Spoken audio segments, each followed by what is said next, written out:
Selamat sore Medan. Bertemu lagi dengan aku Ica Dan aku Joy. di Selamat Sore Medan. Seperti biasa nih Tribuners, kami berdua bakalan nemenin Tribuners di sore hari sambil nyantai-nyantai ya di tanggal merah ini. Oh iya, hari Tribuners libur siapa ya. yang libur? Boleh nih di tap-tap ya. Boleh di komen di bawah siapa yang libur ya. Terus kalian liburnya ngapain? Soalnya dari tadi pagi Joy, dari pagi, bener-bener pagi tuh mendung terus sampai Iya. sekarang. Bener gak Tribuners? Kalau memang bener, ngapain aja kalian? Mungkin aku tebak sih ini rebahan, golek-golek. Enak kali ya. Iya, sampai main HP gitu. Terus kayak memakan kita order online gitu. Wih, Wih. enak kali tuh. Apa Tarik itu? selimut.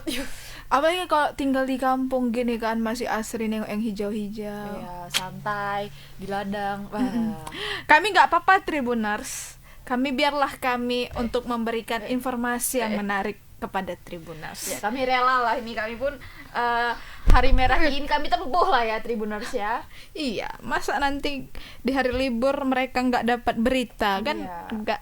Nggak Boleh. asik gitu Ya, ya. kami biarin gitu.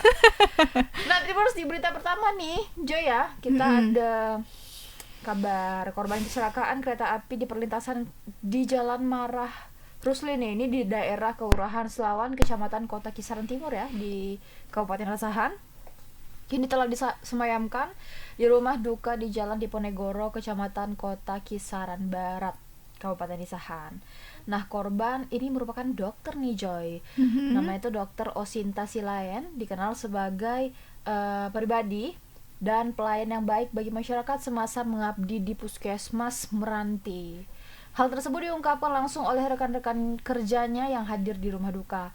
Menurut mereka, kedatangan tersebut sebagai penghormatan terakhir yang diberikan kepada Osinta sebagai rekan satu pekerjaan. Nah, menurut Koordinator Usung Jenazah Korpri Kabupaten Asahan di Tribuners, Osinta merupakan dokter ahli muda yang juga merupakan seorang ASN golongan 3C. Spesialis dia. Ya, ia mengaku kini mereka merasa kehilangan sosok Dokter Osinta ini ya. Nah, sementara dalam amatan Tribun Medan nih, rumah Dokter Osinta Silayan kini telah diramaikan oleh pelayat yang hadir. Tenda duka terbentang di Jalan Diponegoro untuk melangsungkan acara adat pemakaman untuk Dokter Sinta. Nah, PT Kereta Api Indonesia nih atau KAI menanggapi terkait kecelakaan yang terjadi di Jalan Marah Rusli nih Tribuners. Ya, melalui Kepala Regu Polisi Khusus Kereta Api Tri Rohmat nih namanya, PT KAI menjelaskan bahwa perlintasan tersebut berstatus jalan resmi tidak terjaga. Nah, jadi lagi-lagi rel kereta api tanpa palang pintu ya memakan korban nih. Ia mengaku selama ini pihaknya selalu melakukan sosialisasi untuk mengingatkan para pengendara agar selalu berhati-hati dalam melintasi jalan yang memiliki perlintasan kereta tanpa palang pintu. Nah, sebenarnya ini kalau menurut aku karena memang udah banyak ya kecelakaan yang disebabkan oleh hal ini, kayaknya PT KAI perlu memberikan perhatian khusus ya untuk kereta-kereta rel kereta api yang belum berpalang untuk segera dipalangin gitu. Walaupun mau jalannya kecil, mau jalannya besar, palang itu sangat penting kan. Karena kita kalau kita bawa temen, kalau kita lagi sendiri nih lagi berkendara entah bawa mobil atau sepeda motor, kita mengontrol semua jalan itu loh gitu. Karena kalau Joy tahu kalau kita mau melewati rel itu jalannya sedikit menanjak kan. Nah, jadi kalau kita bawa kendaraan sendiri, fokus kita tuh terbagi. Sama jalanan menanjak itu belum tentu yang mulus-mulus saja Tribuners ya. Banyak yang dia juga berjeglok gitu. Jadi kita harus fokusnya itu terbagi untuk menjaga keseimbangan sama kayak nengokin ada nggak ya kereta api yang mau lewat gitu. Jadi ya kami harapkan ya ini menjadi perhatian khusus lagi nih bagi PT KAI untuk jalanan mau jalan kecil atau mau jalan besar dipasang lah itu palang, karena sepenting itu ya. Kalau nggak ada palang kayak gitulah. Tapi kita ada video nih Tribuners, kita tonton dulu ya video yang berikut ini.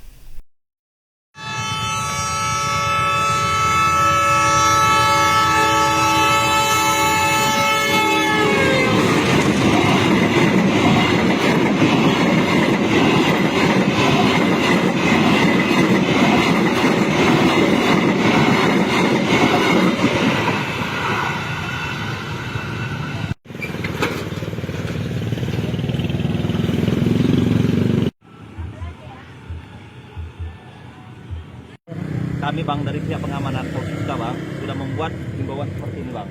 Tanggal 27 kami buat himbauan bahwasannya bahayanya perlintasan ini Bang.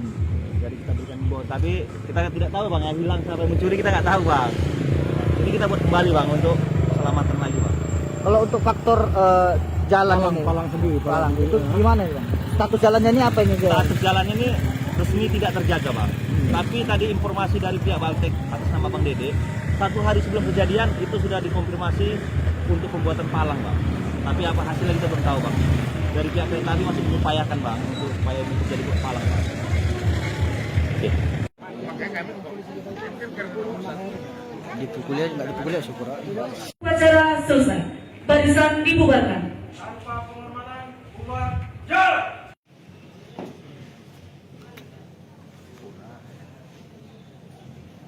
Siapa Pak dan udah berapa lama mengabdi Pak? Atas nama Dr. Sinta Silain. Kebetulan dia sudah dokter di Puskesmas Kecamatan Meranti, ya, sudah mengabdi, dan selama ini memang pengabdian beliau sangat baik sekali di Puskesmas. Pemerintah Kabupaten Asahan sangat kehilangan atas kepergian beliau. Itu yang dapat kami sampaikan.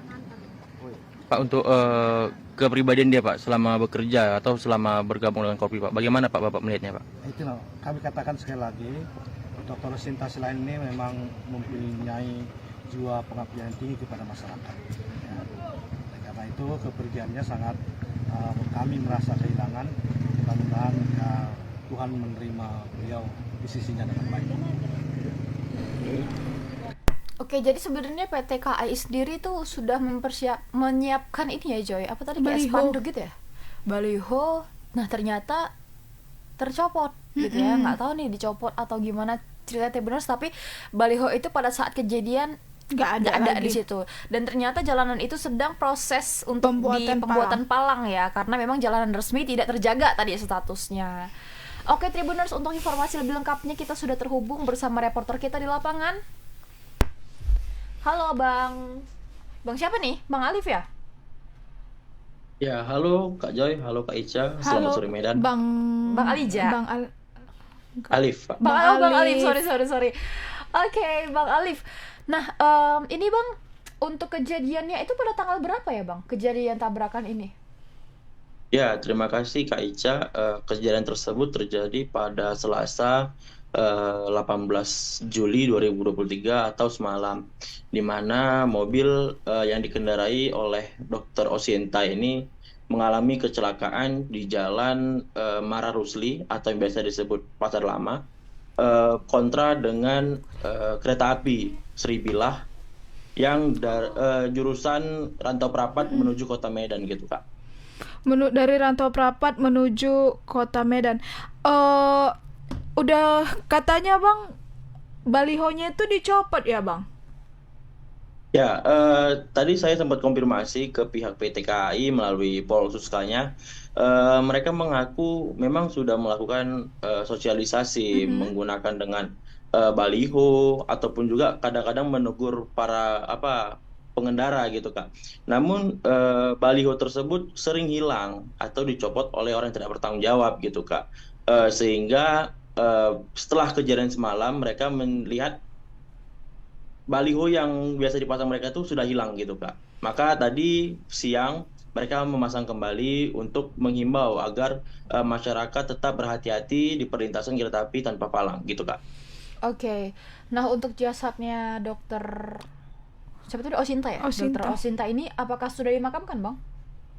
Ya, informasi yang kami dapat Kak, kemungkinan besok Kak untuk dimakamkan, karena informasinya ikut diadatkan gitu Kak.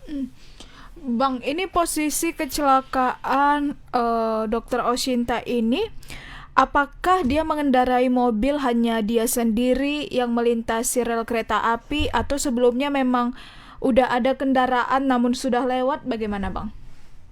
Ya, informasi dari saksi di lapangan Kak, warga saya sempat konfirmasi mengaku memang dia ini berkendara itu berdua gitu dengan temannya. Dr. Osinta ini mengemudi mobilnya gitu. Oke. Nah, untuk kendaraan yang sebelumnya Kak memang ada sepeda motor di depan mobil mereka gitu. Namun jarak antara mobil dengan sepeda motor tersebut jauh gitu Kak. Kemungkinan warga memang sudah meneriaki bahwasanya ada kereta api. Namun diduga atau kemungkinan dokter Osinta ini tidak mendengar karena menutup jendela kaca mobilnya gitu Kak. Jadi nggak dengar orang-orang teriak gitu ya bang ya. Nah untuk kondisi rekan di dalam mobilnya dokter Osinta ini gimana bang? Ya, informasi terakhir tadi saya sempat konfirmasi Kasat Lantas Polres Santu mengaku bahwasanya dokter Elis telah dibawa ke rumah sakit Medan Kak, di Medan gitu. Yang informasinya di rumah sakit Kolombia gitu Kak. Saat ini kondisinya mengalami luka-luka Kak, di mana korban juga mengalami luka patah tulang di bagian tulang rusuk sebanyak 6 buah tulang rusuk yang patah Kak, gitu Kak. Waduh, kalau kayak gitu Banyak bang, itu. kondisi mobilnya gimana ya bang? Ya, untuk kondisi mobil Kak, kalau dibilang udah hancur lah Kak Hancur gitu. ya, terseret Bahkan berapa meter semalam, kira-kira bang? gimana Kak? Terseret berapa meter kira-kira dari lokasi kejadian? Ya, mobil tersebut sempat terseret terbawa kereta api sepanjang 15 meter Kak. Itu Wah, pun 15 meter itu karena terhalang oleh besi yang ada di pinggiran bantalan rel Kak gitu Kak. Kalau tidak kemungkinan bisa sampai 50 meter atau 100 meter gitu. Waduh. Ini kondisi dokter Osinta bang, apakah begitu terjadi kecelakaan meninggal di tempat atau sempat dilarikan ke rumah sakit? Ya, untuk korban dokter Osinta ini Kak meninggal dunia di tempat Kak karena memang kondisinya sangat miris Kak. Korban ini terjepit antara pintu dengan bodi mobil Kak gitu Kak, sehingga nyawanya tidak dapat tertolong gitu Kak. Baik, berarti rekannya dokter Cinta masih mendapatkan perawatan ya bang ya? Ya benar Kak. Oke, nah untuk situasi di rumah duka tadi bagaimana bang? Ya, di rumah duka tadi memang terlihat keluarga sedang berkabung, di mana rekan-rekan dari Dokter Osinta juga hadir di sana untuk memberikan penghormatan terakhir Kak gitu, dan juga memberikan sedikit uang sebagai uang duka cita Kak dari kelompok Korpri Kak gitu Kak. Karena Dokter Osinta ini merupakan seorang ASN di Puskesmas Meranti gitu Kak. Baik bang, bagaimana bang kondisi jalanan saat ini? Apakah memang selama ini tidak ada palang? Udah berapa lama nggak ada palang Kereta api. palang kereta api di sana bang?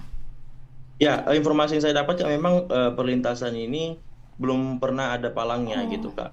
Karena ini merupakan jalan alternatif, bukan jalan umum. Nah, kemudian beberapa saat kemudian ini baru-baru inilah jalan tersebut sudah mulai ramai gitu Kak, sehingga jalan tersebut naik status yang tadinya jalur tidak resmi menjadi jalur resmi. Kemudian sehari sebelum kejadian ternyata Baltek PT KAI atau Baltek Perkeretaapian telah berkoordinasi dengan Pemkab Asahan untuk membangun palang pintu agar tidak satu hari terjadi kecelakaan. Namun naasnya Ya. sehari kemudian inilah terjadi kecelakaan yang memakan korban Dokter Osinta Kak gitu. Nah, apakah di jalanan ini merupakan kali pertama bang memakan korban jiwa ya di perlintasan kereta yang di sini? Ya, ini bukan kali pertama Kak, juga sudah sering terjadi seperti sepeda motor dan juga beca motor Kak gitu Kak. Tapi Ini udah, Di jalan yang ini ya bang ya? ya benar Kak. memakan korban jiwa juga bang? Ya. Apakah setelah udah banyak menelan korban jiwa selama ini nggak ada penjaga gitu bang? Kan ini nggak ada palangnya, penjaga yang mengimbau masyarakat untuk stop dulu, jangan lewat dulu, seperti itu bang? Ya, sebenarnya memang di perlintasan ini ada penjaganya Kak gitu. Satu orang, namun tadi setelah saya jumpai, dia memang mengaku saat kejadian tersebut dia sedang sakit perut gitu Kak. Jadi pergi sebentar dan kejadianlah kecelakaan antara mobil Nissan Juke dengan kereta api tersebut Kak gitu Kak. Berarti ketika dia sedang bertugas dia sakit perut gitu bang? Ya, ini kan sebenarnya Kak, yang menjaga rel ini masyarakat gitu Kak, swadaya gitu, bukan dari petugas PT KAI-nya gitu. Jadi dia bersuadaya untuk menjaga jalur tersebut agar tidak ada korban lagi. Namun saat kejadian dia memang mengakui bahwasanya dia itu mengalami sakit perut dan pulang sebentar ke rumahnya. Begitu dia kembali ke TKP, kejadian tersebut sudah terjadi gitu Kak. Di luar kendali ya. Oke. Baik Terima Bang kasih banyak Alif. ya Bang Alif atas informasinya. Selamat beraktivitas kembali Bang. Selamat sore. Selamat sore. Oke, terima kasih Kak Joy, terima kasih Kak Ika, selamat sore Medan. Gitu ya, terima kasih penjelasan dari Bang Alif. Tapi menurut Joy, kalau ada kejadian kayak gini, kayak mana ya? Kita juga nggak bisa menyalahkan maut, tapi kan ini tuh ibaratnya ada unsur kelalaian nggak sih kalau menurut Joy? Orang yang udah bolak-balik meninggal di lokasi yang sama karena hal yang sama. Menurut aku bukan lebih kelalaian sih Risha, cuman lebih ke kurang sadar sih pihak BUMN. Kayak nggak terkatakan loh. Aduh, susah ya. Iya, karena sebenarnya Pada nunggu soalnya nih apa yang mau dibilang. satu hari sebelumnya mereka udah berencana membuat palang. Kan ini kan juga baru naik status kan dia. Nama jalannya jalan resmi tidak berpalang ya. Tidak terjaga. Gitu loh. Itu status jalan resmi tidak terjaga. Nah, baru mungkin selama ini dipercayakanlah sama lembaga swadaya. Itulah masyarakat yang dengan sukarela. Memang betul-betul maut menurut aku. Kayak sebuah kebetulan yang yaudah kebetulan merenggut nyawa gitu. Siang lagi bertugas ini juga Sakit perut. lagi sakit perut katanya ya. Oke lah Tribuners ya, kami himbau untuk selalu berhati-hati ya dalam berkendara ya Tribuners ya, khususnya melewati areal-areal kereta api seperti ini karena Iya. memang kita yang seperti kita ketahui ya, kereta api itu nggak bisa mengerim mendadak, jadi kitalah nih yang lebih mengontrol kita dan kendaraan kita. Di hari yang sama siangnya kejadian di Dr. Oshinta kan, malamnya di Semarang. Oh di Semarang ada juga? Ada kecelakaan kereta Oh yang kereta api api menghantam iya, ini ya, truk. tronton gitu ya. Tapi Sampai yang kebakar. truk itu juga cukup tidak menelan korban jiwa, cuman cukup dramatis. Karena Risha, mana tahu nih Tribuners ya yang belum tahu informasinya, itu truk dia aku juga nggak lihat ada palang atau apa, cuman itu di jalan truknya itu berhenti Karena dia memang nggak bisa mogok gitu lah. Dia sampai supir truknya ini udah ditengoknya kan kereta api mungkin ada dengar Jadi tak tolong juga udah sama di situ kalau nggak salah ada palang karena ada penjaga oh kereta ya ada api. penjaga kereta api, dia minta tolong, aku nggak bisa majuin tapi nggak bisa ditolong juga karena klakson kereta api ini Cak berisik kan, rumah aja lah dekat Iya. rel. Tahu nggak Tribuners, rumahku itu sama rel itu kurang lebih 3 kilo. Tapi kalau subuh datang kereta api dari Medan menuju Ranto, itu menuju Ranto Prapat itu sampainya dari Medan sekitar jam 3:30 atau jam 4 subuh. Itu selalu kedengaran. Tin tin tin gitu. Jadi mungkin dia udah dengar, dia udah minta tolong. Rupanya nggak ada yang bisa nolong. Ketabrak lah truk dia, tapi qadarullahnya dia udah keluar kan. Iya. Dia udah keluar, terus yang masinisnya ini pun dipastikannya aman semua lokomotif baru dia keluar. Dan itu ada penumpang juga ya di Iya, dalam ada penumpang. kereta api itu, tapi itulah tadi banyak yang memuji sosok masinis Iya. itu karena dia kayak menghimbau penumpangnya tuh ke belakang Iya. ke belakang katanya gitu. Dan kalau Tribuners lihat ya itu videonya ini ya serem ya. Iya. Kebakar gitu. Bener, aku kira bakalan ini menelan korban jiwa gitu. Makanya tadi siang ketika aku sampai di kantor bacain berita itu kan aku nggak tahu kalau Nggak ada korban jiwa. Iya, nggak ada korban jiwa. Yang aku tahu masinisnya, nggak tahu supirnya. Ternyata sopirnya pun selamat. Hanya ada satu korban luka-luka karena dia itu memutuskan untuk lompat. Penumpang memutuskan untuk lompat. Panik mungkin ya. Iyalah, kayak gitu kan. Mungkin dia ngerasa aku kayak lebih aman kalau lompat nih. Dia luka-luka gitu. Tapi ya semoga aja nggak kenapa-napa Iya, semuanya ya. nggak kenapa-napa. Baiklah, di berita kedua ada apa nih, Joy? Nah, berita kedua ini ada kasus perampokan handphone. Nenek-nenek. Iya, nenek-nenek yang dirampok ya. Aduh. Nah, polisi menangkap Surya alias Uya karena merampok handphone seorang nenek-nenek bernama Sajiati, 59 tahun, warga Jalan Merpati, Kelurahan Sesi Kambing, Kecamatan Sunggal. Nah, saat ditangkap, Uya pura-pura pingsan dan Terkena sakit ketawa ayan. dan terkena sakit ayan atau epilepsi. acting mungkin dia ya, lagi ayam kejang-kejang. Nah, Kapolsek Medan Sunggal, Kompol Chandra Yuda Pranata mengatakan tersangka diamankan pada 13 Juli kemarin saat menjadi juru parkir liar. Nah, polisi membeberkan kasus ini terjadi udah lama, pada 4 Juni lalu di kediaman korban. Nah, saat itu korban sedang berada di dalam kamar mendengar suara berisik dari luar. Ketika dilihatnya, ternyata pelaku sudah ada di ruang tamu. Waduh, mengetahui aksinya kepergok, pelaku pun menghampiri korban dan dicekik nenek-nenek. Dicekik. Nah, kemudian si Uya ini menyeret korban ke kamarnya untuk mengambil handphone yang tergeletak di kamar tidur. Setelah itu pelaku langsung kabur menggunakan sepeda yang dibawanya. Sepeda ya. Tapi baru ditangkapnya bulan Juli, tanggal 13 Juli kemarin. Nah, atas perbuatannya tersangka ini dijerat dengan pasal 365 KUHP tentang pencurian dengan kekerasan, ancaman hukuman 12 tahun penjara. Baik Tribuners, kita punya videonya, mari kita saksikan bersama-sama.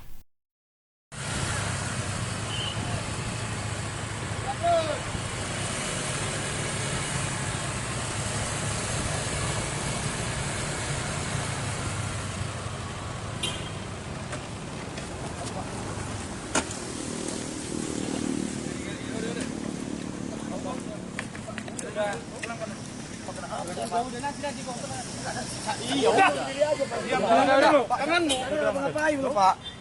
Pak, saya nggak ngapa-ngapain, sumpah loh, Pak. Saya nggak ngapa-ngapain, Pak, di sini, Pak. Udah. Enggak, saya nggak ngapa-ngapain loh, Pak. Sumpah, Pak. Udah. Saya nggak ngapa-ngapain di sini loh, Pak. Pak, ya itu saya nggak.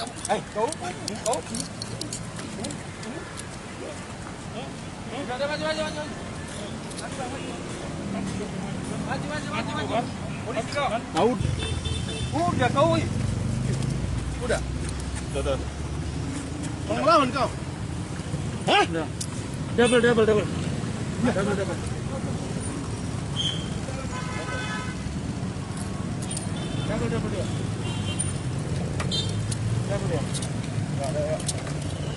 Diri kau, udah. Diri kau.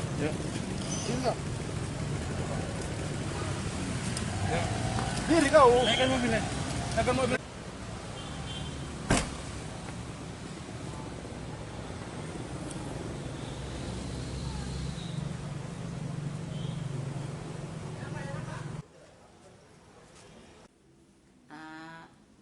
Sesudah azan asar, kira-kira jam 4 sore, saya pikir cucu saya yang buka pintu karena nggak pergi sholat. Saya panggil, rupanya dia udah di dalam.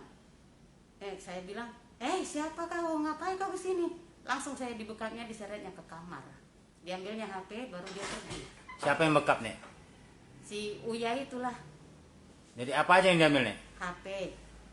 Jadi sewaktu kejadian itu dia sempat mekap nenek sambil nyeret ya ke kamar? Iya, sambil nyeret ke kamar.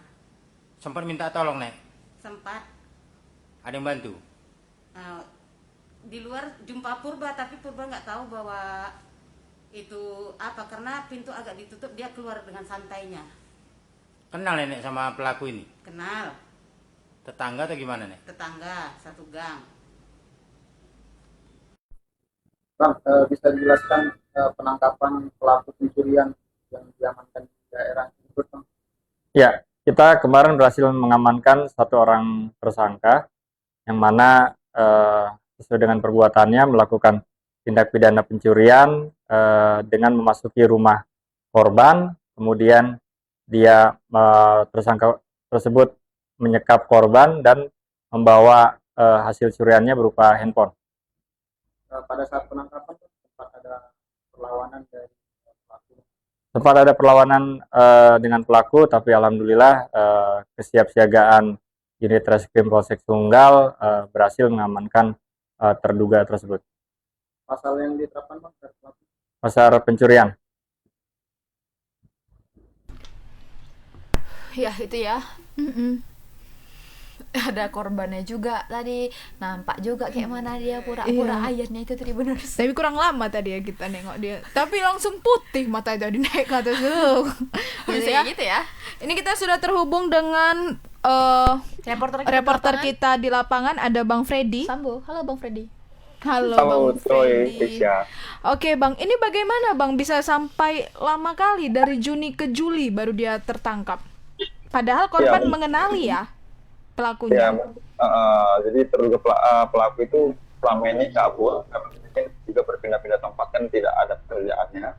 Kemudian kadang dia menjadi juru parkir entah di mana aja, makanya cukup lama ya, sebulan lebih ya, untuk mengamankan pelaku pencurian terhadap nenek-nenek 59 tahun itu.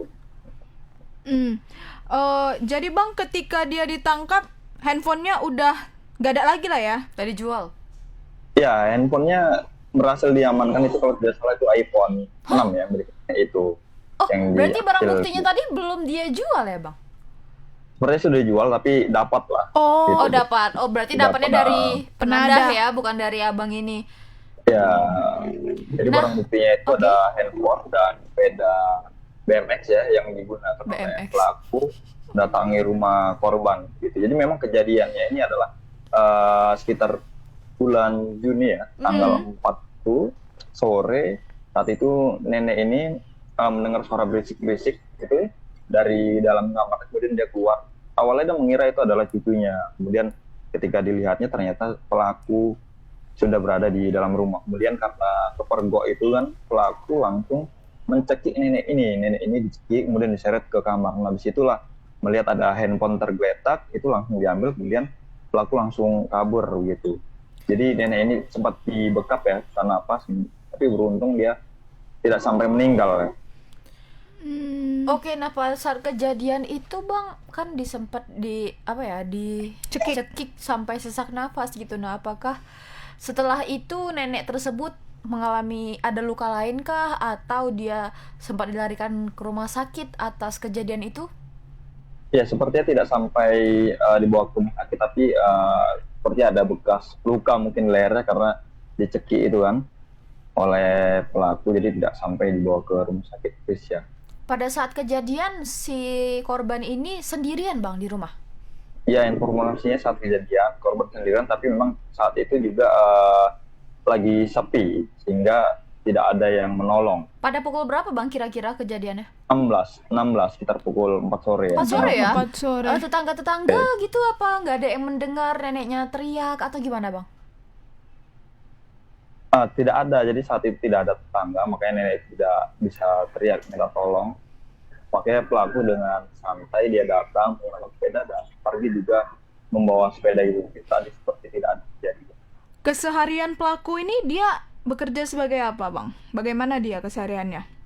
Jadi informasi yang kita dapat ini pelaku ini adalah pengangguran dan biasanya juga dia menjadi juru parkir liar ya di daerah Medan Sunggal, dan dia diamankan juga pada saat menjadi juru parkir liar di daerah Medan Sunggal. Dan saat ditangkap itulah dia awalnya membantah ya, melawan, meronta, tidak mengakui perbuatannya, dan bahkan dia pura-pura kena ayan atau epilepsi saat diamankan. Tapi memang itu hanya sebentar, akhirnya dia lulus juga dan akhirnya dibawa ke Polsek Sunggal.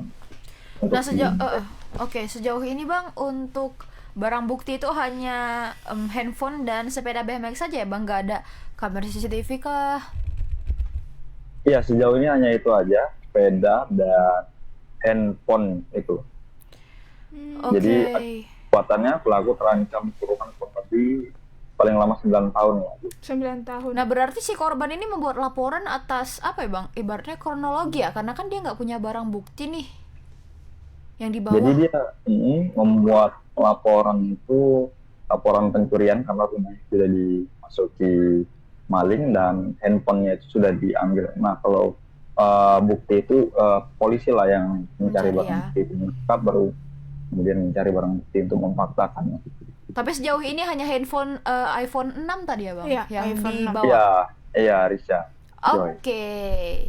Baik, terima kasih ya Bang Freddy atas laporannya. Selamat beraktivitas terima kembali kasih. Bang. Selamat sore. Cole. Langsung Ayan kamu. Epilepsi.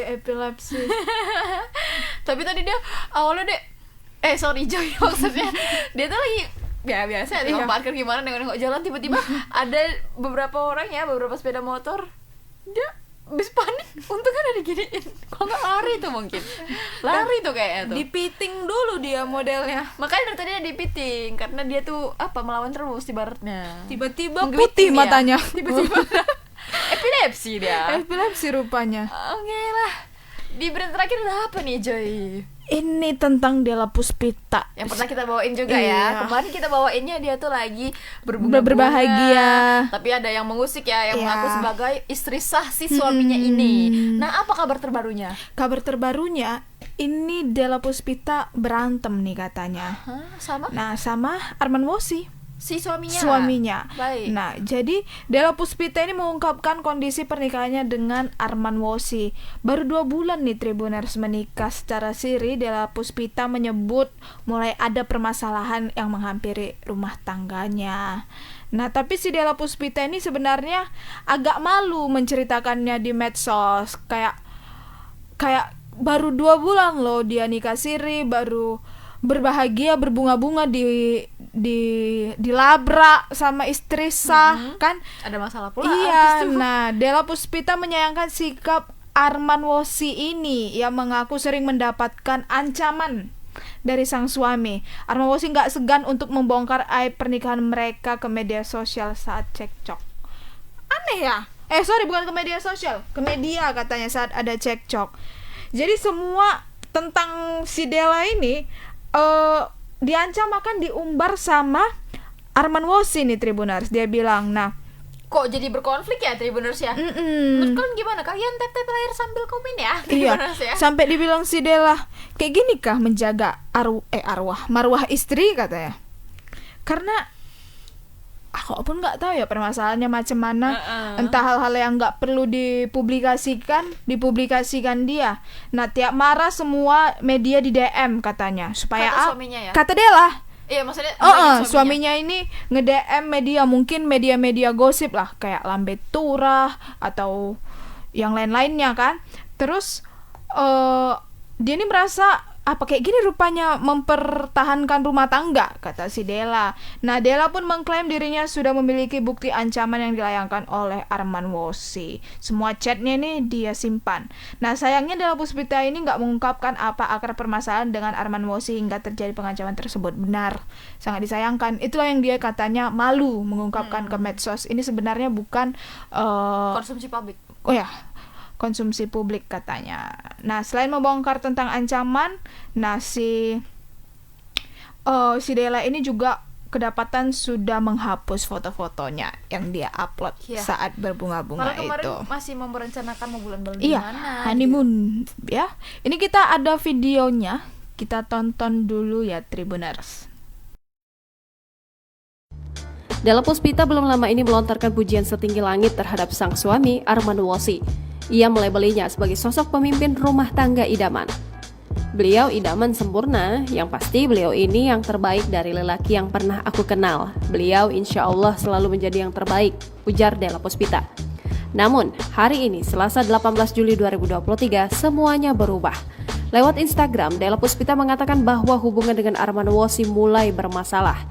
Ada beberapa kejadian yang tidak menyenangkan antara kami, ungkap Della Puspita. Della Puspita juga terlihat memberi teguran keras ke Arman Wosi. Dalam tulisannya, ia mengaku kecewa ke sang suami karena selalu mengancam akan mengumbar masalah rumah tangga mereka ke publik saat cekcok.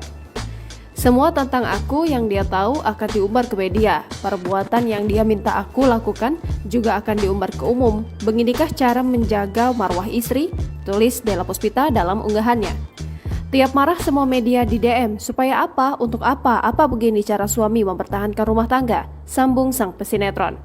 Della Puspita mengklaim sudah menyimpan bukti ancaman Arman Wosi, namun tidak ada penjelasan lebih rinci apakah bukti tersebut akan ia keluarkan ke publik atau tidak. Semua chat ancaman dan lain-lain masih aku simpan, kata Della Puspita. Belum diketahui masalah apa yang membuat Della Puspita dan Arman Wosi cekcok. Sang artis cuma menyinggung soal ucapan ke lelaki yang meminangnya secara siri pada 11 Mei 2023. Aku cuma mengucap apa yang pernah dia tunjukkan untuk mantan istrinya. Aku balikan ke dia untuk memastikan bahwa aku tidak akan mendapat perlakuan yang sama, ucap Della Puspita. Wah, aku tidak akan mendapatkan perlakuan yang sama. Karena diketahui memang si Arman ini udah punya istri ya sebelumnya, tapi ya nggak tahu ya Della taunya dia tuh udah cerai atau gimana, tapi itu sempat menjadi permasalahan. Dan sekarang pula lah orang itu pula lah yang bermasalah. Tapi betul-betul malu sih sebenarnya ya, baru 2 bulan ya menikahnya udah ngepost seneng-seneng, rupanya. Apalagi kemarin istrinya si Arman Voice ini kayak sambil bilang si suaminya ini ya biasa aja di rumah, dia nggak nyangka kalau misalnya dia nikah. Dia pun kaget, Tribuners. Dan Della pun membela kali suaminya saat itu ya. Dia mengaku suaminya adalah lelaki yang baik-baik saja, tapi dia bilang udah berulang kali diancam. Apakah sebenarnya saat itu Della ini udah dapat pengancaman tapi masih bisa ditoleransi? Iya. Ya nggak tahu sih, tapi kalau dari raut wajahnya kemarin tuh bener-bener masih bahagia-bahagia aja ya kan coy. Termasuk aku salah satu orang yang terkejut Della menikah, karena 11 tahun loh dia janda. 11 tahun saya setelah 11 tahun menjanda tiba-tiba udah nikah. Rupanya bermasalah pula ya Tribuners ya. Tapi kalau Joy ini tahu Della Puspita ini dari mana sih? Ini kaos kaki si Eneng. Maknya ya. Yang jadi enggak. Aku nggak tahu dia jadi apa di situ. Cuman dia ada antagonis. Yang jadi jahat auntinya atau siapa gitu Ica ya. atau dari mana? Dari sama. Dan dia kayak sering main-main film-film kayak gitu kan. Iya. Dulu pas kita masih kecil. Iya, di channel TV kan. Tokecang kayak gitu kan. Ya Tribuners, siapa di sini yang sempat nonton kaos kaki si Eneng pas pulang sekolah? Iya. Nyarinya kaos kaki si Eneng. Kayaknya aku kalau asal adalah filmnya lagi aku masih mau nonton deh. Dan si Eneng sekarang udah nikah tahu. Jessica Anastasia. Cakep. Maybe 2 tahun lalu atau setahun lalu dia nikah. Ya. Dan muka dia kayak gitu aja. Iya benar-benar. Mukanya kayak gitu aja. Dan Della Puspita juga loh. Mukanya iya benar-benar. Della Puspita pun mukanya kayak gitu aja. Aduh, Mbak Della. Ya semoga aja masalahnya ini nggak terlalu fatal ya, masih bisa diperbaiki juga di antara Mbak Della sama Kang Arman ini, dan juga sama istrinya Kang Arman ini juga selesai ya masalahnya. Kita nggak tahu nih Tribuners, apakah permasalahan yang Della maksud ini ada sangkut pautnya ya sama si yang wanita yang mengaku istrinya Arman ini. Tapi semoga aja semuanya segera selesai ya, semuanya segera baik-baik aja, mengingat Arman ini juga punya anak ya kabarnya dari istrinya yang pertama. Oke Tribuners, itu dia ya 3 berita utama kita hari ini yang semoga aja bisa menghibur Tribuners kalian ya sore-sore harinya di hari libur yang mendem-mendem malas ini. Oke lah, untuk Tribuners yang mau update informasi seputar Kota Medan, seputar Indonesia, bahkan internasional, kalian bisa langsung ke portalnya Tribun Medan. Ada di mana Joy? Ada di www.medan.tribunnews.com, atau bisa melalui juga media sosial lah. Kita ada di seluruh media sosial yang ada centang birunya ya Tribuners ya. Baiklah, sampai jumpa di Selamat Sore Medan episode-episode selanjutnya. Jangan lupa selalu saksikan ya di Facebook dan juga YouTube Tribun Medan setiap jam 5 sore. Benar ya sejauh ini ya. Ini yang paling jauh ya. Aku Risha dan aku Joy beserta kru yang bertugas pamit undur diri. Bye Tribuners. Selamat sore Medan.